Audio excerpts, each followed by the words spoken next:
Hello everybody and welcome to my channel today.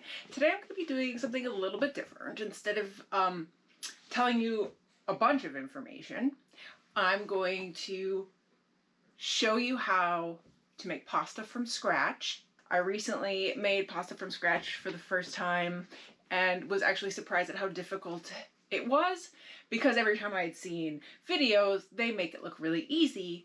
And so I thought, what a great way to show people the reality of making fresh pasta by putting it on video the second time I ever make it. So first, I'm going to make the dough, and then I'm going to feed it through my KitchenAid attachment until it turns into fettuccine. So let's get started. So first you're going to want to gather your ingredients. You want flour, semolina, oil, salt, and eggs. And then equipment includes, well, for me it's a KitchenAid mixer. It could be any mixer of your choice. You can actually do this by hand. It will require a rolling pin and probably a pizza cutter. But today I have a scale for portioning out the dough. And then I have two rollers. This is the one that will make it flat, and then this is the one that will cut it into fettuccine shape. A bench scraper handy for any sort of work with dough, and then the brush to clean that comes with the attachments. 2 to 2 1/4 cups of all-purpose flour, a tablespoon of semolina flour plus more for dusting, half a teaspoon of fine salt, 3 extra large eggs, lightly beaten, and 1 to 2 tablespoons of extra virgin olive oil. Mix together to form a shaggy dough. If you're used to making other doughs, this one may seem a bit dry to you throughout the whole process. Just go with it. Once it's a little shaggy, spill it out on the table. While it's messy, it's a little less restrictive to do it this way than trying to form it into a ball inside the bowl. Doing this by hand helps you feel if the dough might need a little bit of extra moisture. I found that I liked squeezing it to combine it to begin with, as it doesn't have the same feel as the other doughs I'm used to working with. So to get it to combine, to get it to a place I felt comfortable kneading, it took a little work and it felt a little dry, but eventually I got there.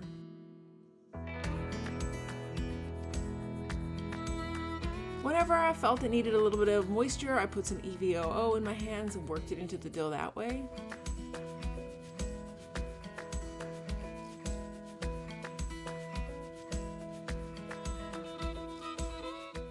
After kneading, wrap the dough in plastic wrap and set it aside for at least 20 minutes. Some of the recipes I read said 45 minutes and up to 2 hours. Your pasta won't roll as well or have as good of a mouthfeel if you skip this process. Now you can hold it overnight, but before you use it, you're going to want to bring it back to room temperature. Now once you've let your dough rest for the required amount of time, go ahead and portion it into 4 pieces. This is to prevent the dough from drying out as you work through the rolling. You flatten that piece of dough and feed it through the machine, and then you fold it into thirds like a business letter, and you sprinkle it with a little semolina and feed it through the rollers again.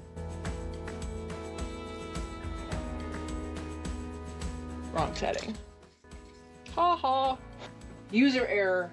Now I'd love to say the rest of this is for your benefit, but it only is after the fact. I figured I'd remember how to make this pasta since I just made the first batch last weekend, and I was wrong. Now you'll see here what happens when you continue to add semolina in the folding process, and when you continue to do folds more times than you should on each setting.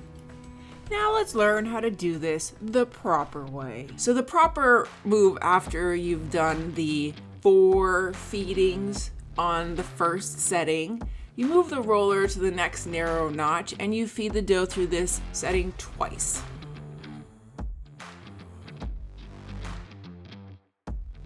You continue this on each setting until you have a strip about 28 inches long and about a 1/16 inch thick.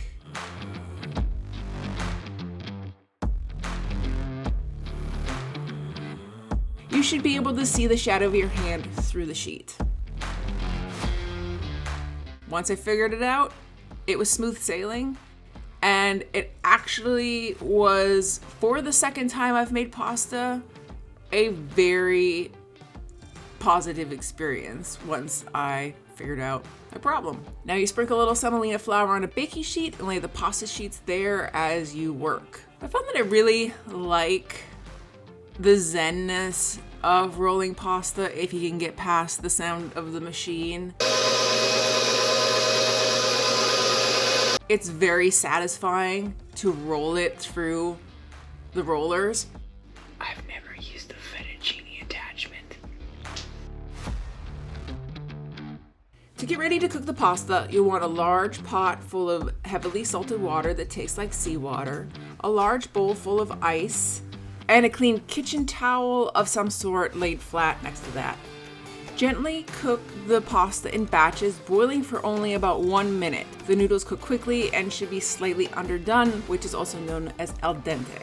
Using a large skimmer or slotted spoon, lift the pasta out and transfer to the ice water bath. Switch them around and transfer them to the tablecloth, lying them out flat.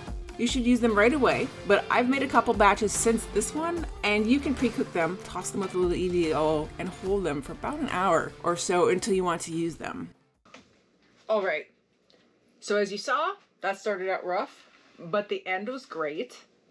I'm going to do more videos on making pasta in the future. I just wanted to get this one out there before I get any more experience under my belt. The second time I made pasta, way easier than the first, so keep that in mind. As with anything, the more you practice, the better you get at it. Go ahead and subscribe to my channel if you haven't already. Check out my community. They just gave me a community on YouTube, and I will be posting pictures of what I do with this pasta in the community feed. Thank you for watching my video and have a wonderful day.